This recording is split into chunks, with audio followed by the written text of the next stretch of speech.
ಕೀರ್ತನೆಗಳು 31ನೇ ಅಧ್ಯಾಯ 19ನೆಯ ವಾಕ್ಯ.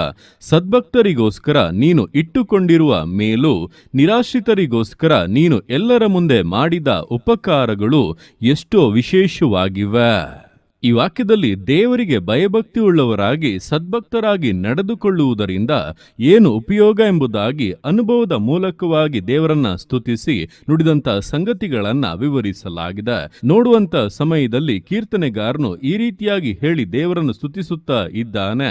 ಸದ್ಭಕ್ತರಿಗೋಸ್ಕರ ನೀನು ಇಟ್ಟುಕೊಂಡಿರುವ ಮೇಲು, ನಿರಾಶ್ರಿತರಿಗೋಸ್ಕರ ನೀನು ಎಲ್ಲರ ಮುಂದೆ ಮಾಡಿದ ಉಪಕಾರಗಳು ಎಷ್ಟೋ ವಿಶೇಷವಾಗಿವೆ ಎಂಬುದಾಗಿ. ಅಂದ್ರೆ ಸದ್ಭಕ್ತ ನಾನು ನಡೆಯುವಾಗ ಕೆಲವೊಮ್ಮೆ ನನಗೆ ಯಾರೂ ಇಲ್ಲ, ನಾನು ಬಹಳ ದೀನಾವಸ್ಥೆಯಲ್ಲಿದ್ದೇನೆ, ನಿಸ್ಸಹಾಯಕ ಅವಸ್ಥೆಯಲ್ಲಿದ್ದೇನೆ, ಮನುಷ್ಯರನ್ನ ತಿರಸ್ಕರಿಸುವ ರೀತಿಯಲ್ಲಿ ನಿರಾಶ್ರಿತನ ಹಾಗೆ ಬಿದ್ದಿದ್ದೇನೆ ಎಂಬುದಾಗಿ ಆಲೋಚಿಸುವಂತ ಕಣ್ಣೀರಿನ ದಿನಗಳನ್ನು ಕೂಡ ನಾವು ಎದುರಿಸಬೇಕಾಗುತ್ತದೆ. ಆದರೆ ಅದು ಶಾಶ್ವತವಲ್ಲ. ನಾವು ಸದ್ಭಕ್ತರಾಗಿ ನಡೆಯುತ್ತಾ ಇರುವಂಥದ್ದು ಸರ್ವಶಕ್ತನಾಗಿರುವಂತ, ಎಲ್ಲವನ್ನೂ ಆಳ್ವಿಕೆ ಮಾಡಿ ನಡೆಸುವಂತ ದೇವಾದಿ ದೇವನಿಗೋಸ್ಕರ, ಆತನ ಮುಂದೆ ನಾವು ನೀತಿವಂತಿಕೆಯಿಂದ ಪರಿಶುದ್ಧತೆಯಿಂದ ನಡೆಯುತ್ತಾ ಇರುವುದರಿಂದ ಕರ್ತನು ಅದರ ವಿಷಯವಾಗಿ ಸುಮ್ಮನಿರದೆ ನಮಗೋಸ್ಕರ ವಿಶೇಷವಾದಂಥ, ಯಾರು ನಿರೀಕ್ಷಿಸದೇ ಇರುವಂಥ ಮೇಲುಗಳನ್ನು, ಆಶೀರ್ವಾದಗಳನ್ನು ಖಂಡಿತವಾಗಿ ಕೊಟ್ಟೇ ಕೊಡುತ್ತಾನೆ. ಇದನ್ನೇ ವಾಕ್ಯವು ಕೂಡ ಸ್ಪಷ್ಟವಾಗಿ ತಿಳಿಸಿರುವಂಥದ್ದು.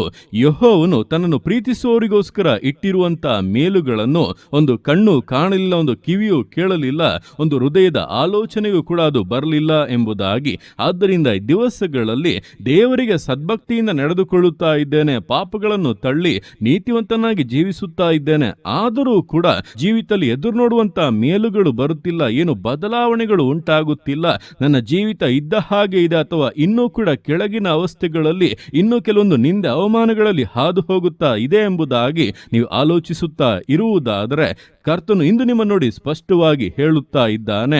ಮಗನೇ, ಮಗಳೇ, ನಿನ್ನ ನಂಬಿಕೆ ನಿರರ್ಥಕವಲ್ಲ. ನಿನ್ನನ್ನು ಮುಂದೆ ನಡೆದುಕೊಂಡಂತ ರೀತಿಯು ಅದು ಎಂದಿಗೂ ವ್ಯರ್ಥವಾಗಿ ಹೋಗುವುದಿಲ್ಲ. ನಾನು ನಿನಗೋಸ್ಕರ ಇಟ್ಟಿರುವಂತ ಮೇಲು, ನಿನಗೋಸ್ಕರ ಮಾಡಲಿರುವಂತ ಉಪಕಾರವು ಬಹಳ ವಿಶೇಷವಾಗಿರಲಿದೆ. ಅದು ಕೂಡ ನಾನು ಅದನ್ನು ಮರೆಯಾಗಿ ಮಾಡುವುದಿಲ್ಲ, ಎಲ್ಲರ ಮುಂದೆ ಮಾಡುತ್ತೇನೆ. ನಿನ್ನನ್ನು ನಿಂದಿಸಿದವರು, ಹೀಯಾಳಿಸಿದಂಥವ್ರು, ನಿನ್ನನ್ನು ಅಲ್ಪವಾಗಿ ಯೋಚಿಸಿದವರು, ನಿನ್ನನ್ನು ತಿರಸ್ಕರಿಸಿದವರೆಲ್ಲರೂ ಕೂಡ ನಿನ್ನ ಆಶೀರ್ವಾದವನ್ನು ಕಣ್ಣಾರೆ ಕಾಣುವಂತೆ ನಾನು ನಿನ್ನನ್ನು ಘನಪಡಿಸುತ್ತೇನೆ ಎಂಬುದಾಗಿ ದೇವರು ವಾಗ್ದಾನ ಮಾಡುತ್ತಾ ಇದ್ದಾರೆ. ಆದ್ದರಿಂದ ಈಗಿನ ಪರಿಸ್ಥಿತಿಗಳನ್ನು ನೋಡಿ ಕುಂದಿ ಹೋಗಬೇಡಿ. ದೇವರು ಅಬ್ರಹಾಮನಿಗೆ ವಾಗ್ದಾನ ಮಾಡಿದಂತೆ ಆತನು ನಿಮಗೆ ಗುರಾಣಿಯಾಗಿದ್ದು ನಿಮಗೋಸ್ಕರವಾಗಿ ಇಡಲ್ಪಟ್ಟಿರುವಂತಹ ಅತ್ಯಧಿಕವಾದ ಬಹುಮಾನದಿಂದ ನಿಮ್ಮ ಜೀವಿತವನ್ನು ಅಲಂಕರಿಸುತ್ತಾನೆ. ಅಂತಹ ದೇವರ ಮುಂದೆ ನಿಮ್ಮ ಜೀವಿತವನ್ನ ಸಮರ್ಪಿಸಿ ಸದ್ಭಕ್ತಿಯಿಂದಲೂ ವಿಧೇಯತೆಯಿಂದಲೂ ದೃಢತೆಯಿಂದಲೂ ವಿಶ್ವಾಸ ಜೀವಿತಗಳನ್ನು ಮುನ್ನಡೆಸೋಣ. ದೇವರ ಕರಗಳಲ್ಲಿ ಸಮರ್ಪಿಸಿ ಪ್ರಾರ್ಥಿಸೋಣ. ಯೇಸುವೆ ಸ್ತೋತ್ರ ರಾಜ, ಕೊಟ್ಟಂತಹ ದಿವಸಕ್ಕೋಸ್ಕರ ಸ್ತೋತ್ರ ಕರ್ತನೆ. ಈ ದಿವಸ ನಿನ್ನ ಕರಗಳಲ್ಲಿ ಸಮರ್ಪಿಸ್ತೇನೆ. ಪ್ರತಿಯೊಂದು ಜೀವಿತಗಳನ್ನು ನೀನು ಆಳ್ವಿಕೆ ಮಾಡು, ಬಲಪಡಿಸು ಕರ್ತನೆ.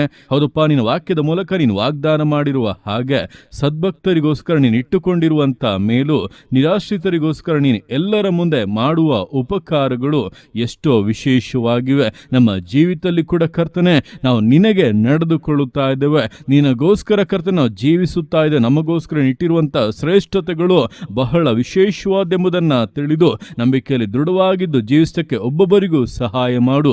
ವಿಶೇಷ ಕೃಪೆಗಳನ್ನ, ವಿಶೇಷ ಬಲವನ್ನ, ಸಂತೈಸುವಿಕೆಯನ್ನ, ಆದರಣೆಯನ್ನ ಜೀವಿತಗಳಿಗೆ ಅನುಗ್ರಹಿಸು ಕರ್ತನೆ. ನೀನು ಒದಗಿಸಿಕೊಡು ರಾಜ. ಕೊರತೆಗಳ ಮಧ್ಯದಲ್ಲಿ ನಿನ್ನ ಒದಗಿಸುವ ಕರಗಳು ಪ್ರತ್ಯಕ್ಷವಾಗಲಿ, ಪ್ರಕಟವಾಗಲಿ.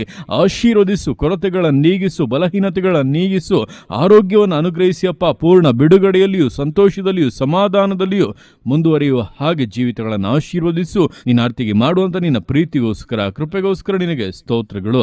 ಪ್ರತಿಯೊಂದು ಜೀವಿತಗಳನ್ನು ಅಪ್ಪ ನಿನ್ನ ಕರಗಳಲ್ಲಿ ಸಮರ್ಪಿಸ್ತಾ ಅದನ್ನ ಆಶೀರ್ವದಿಸು, ಮಾನಿಸು, ಘನಪಡಿಸು. ಎಲ್ಲ ನಿನ್ನ ಕರಗಳಲ್ಲಿ ಸಮರ್ಪಿಸಿ ಎಲ್ಲ ಸ್ತುತಿಗಾನ ಮಾನ್ಮನಿನೊಬ್ಬನಿಗೆ ಸಲ್ಲಿಸಿ ಯೇಸುವಿನ ನಾಮದಲ್ಲಿ ಬೇಡುತ್ತೇನೆ ತಂದೆಯೇ. ಆಮೇನ್, ಆಮೇನ್.